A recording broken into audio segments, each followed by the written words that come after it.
Onestep, what are your thoughts on the recent support strikes in Marvel Rivals on the support players whining and complaining online? I'll tell you what, here's my quick 2 cents. Take it one step at a time. And I am a support main, and I play this game, I wouldn't say like insanely amount, like an insane amount, but I play it quite a bit that I'm very aware of like what's going on and what people are saying on Reddit, on Twitter and whatever. And people are out here in season 2 and they're like, dude, it is so hard to be a support main and yada yada. People don't defend me, and I'm also not gaining as much level up points after all my ranked matches as much as like these DPS players are, these tank players are. And honestly, I kind of get, I see what they're seeing and I see where they're coming from. However, I think that there's a few things that we're all not collectively thinking about or saying. So I'm gonna say it. I gotta be the one to be like, yo, hold on, back up, think about these things, because I see what they're seeing, because there have been games where I'm like, wait, I only got like 18 plus points for that win and I did so good. And then there's games where I'm like, I'm getting like 30 and I'm like, wait, what? And the thing is, as of this recording, but as we're talking right here, right now, it's like we're almost 2 weeks about after season 2 had started. So we're not even that far in. We're not like season 2, 4, 8, it's gonna be 12 weeks long. So we're only 2 weeks in.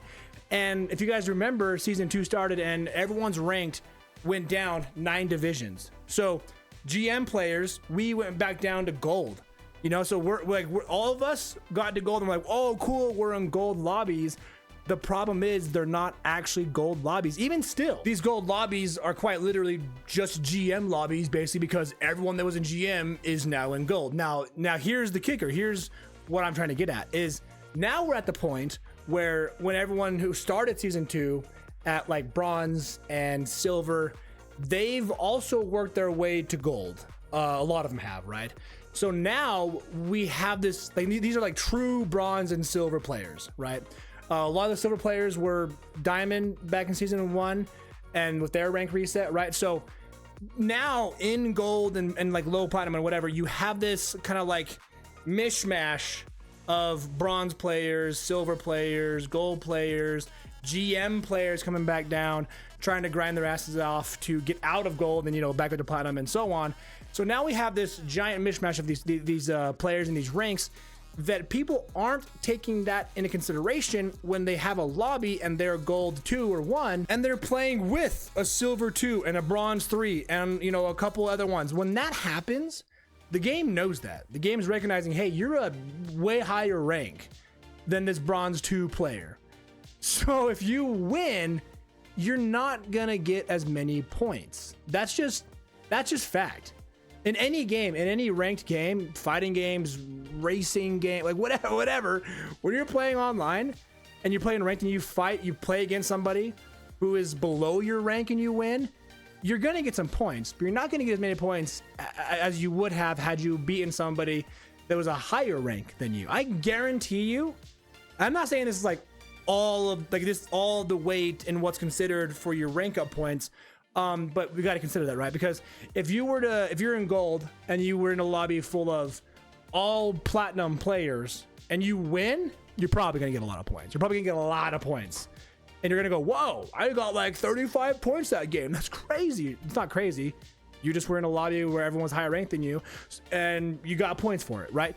Now, if you're gold, so for an example as well, like just for one more, if you're in gold and you're the only gold person in your lobby and everyone else is silver 3, bronze 1, and you win, you're gonna get points, but you're gonna get a lot a lot lower amount of points, you know? And the same goes if you're a bronze player and you're playing with your friends and they're all in gold and you know, not that they're carrying you, but you kick ass and you win, you're gonna get a lot of points because like the game's like, oh my gosh, this is a bronze player playing with a bunch of golds. Well, we got a lot of points. So people forget that your rank and who you're facing and their rank and whether you win or lose comparatively is that carries a lot of weight to how many points you get in a ranked match. And again, this goes for any game.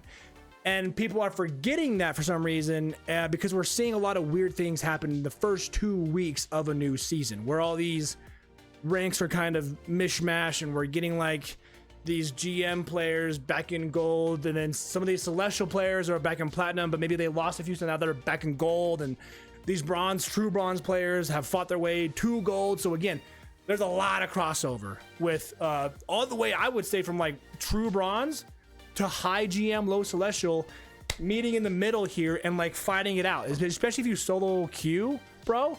If you solo queue, first of all, props to you, because that shit is insane. And so if you're out here solo queuing and you're a support player like your boy here, and you're seeing these weird things, yeah, that's why. Now again, there's more to this, right? Like when at the end of the match, when you have these badges and whatever, like it's like, oh, most healing, most damage blocked, highest kill streak, whatever, those will also add a little bit of spice to your points you get, right? Like if you're a healer and you kicked ass and you had the most heals, and let's say you had the highest kill streak and the most damage and whatever, you're probably gonna get a lot more points than had you not gotten those badges, right? So people coming out here and saying that like, oh, the only DPS players are getting more points than me, and I can't believe that they're putting more weight into like the last hit kills and KOs and KD ratio and whatever. I would be willing to bet that that's not the case, like at all. I'd be willing to bet like that whole argument is 1% or less than what's actually going on. I think that there is a little bit maybe of truth to that statement and that kind of like mentality, but I don't think that's all of it. I think it goes back to everything I've been saying with the whole how rank is working right now, and people forget that there's badges you can get. You have your roles to play.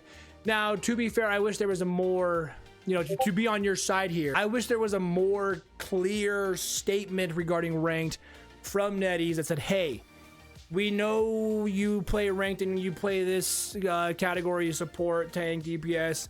Here's where a lot of the weight comes into play regarding the points you gain and lose per loss and win. I wish there was a more clear statement regarding that. Obviously, I think we all do.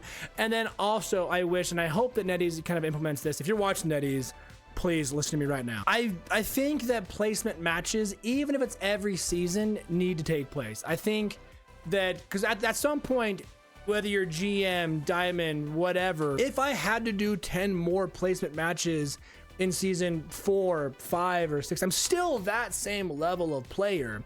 So I'm bound to perform just like that good in my placement matches.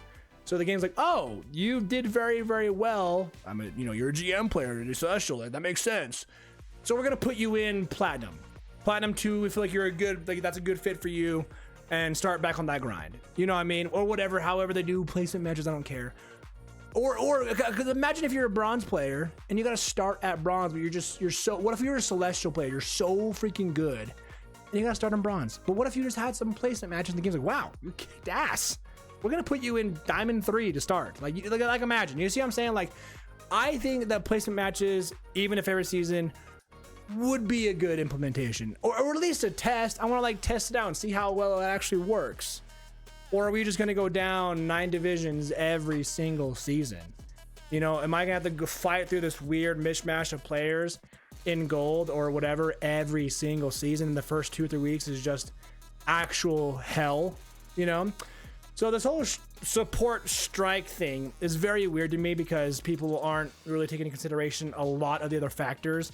I think they see a lot of creators online, YouTube, TikTok, and Twitter and like whatever, and these pro players, these bigger creators, they're making statements, and when they have a community, they call them influencers for a reason, because they're gonna have some influence on how the community behaves and how they think and how they might interpret certain things. You see what I'm saying? So when a big creator says, oh nope, trust me fam, this is how it is, support strikes, I am getting no points for playing support, a lot of the community is gonna go, oh shit, that's true.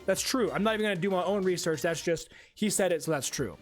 And then it just spreads like wildfire, and there's a lot of miscommunication, misinterpretation, and a lot of misinformation, to be quite honest, all over the internet, even within gaming communities, So I want to see more kind of changes come to ranked mode, and I hope they implement a lot of this stuff in the future. But right now, even in season 2, we're just so early on in this season that I think that ranked right now is just like just so wild. It's just so wild. There's a lot going on and a lot to consider. So that's kind of like my 2 cents, my dudes, on this whole support. And I'm a support main too, you know. So this is my 2 cents on this whole support strike thing. So with that being said, I guess let me know your thoughts. What do you guys think on this whole ordeal for the support strike thing? Do you think what I said has any weight to it? Has any truth to it? Do you guys disagree with all of that? I'm literally like, let me know your thoughts down below. So if you guys want more Marvel Rivals content and all that kind of stuff, I do daily shorts. I do twice a week videos. I stream all the time. So subscribe here for more and turn that bell on so you know when we go live. You guys have a great night. Be safe. Take it one step at a time. And I will see you in the next video and or stream.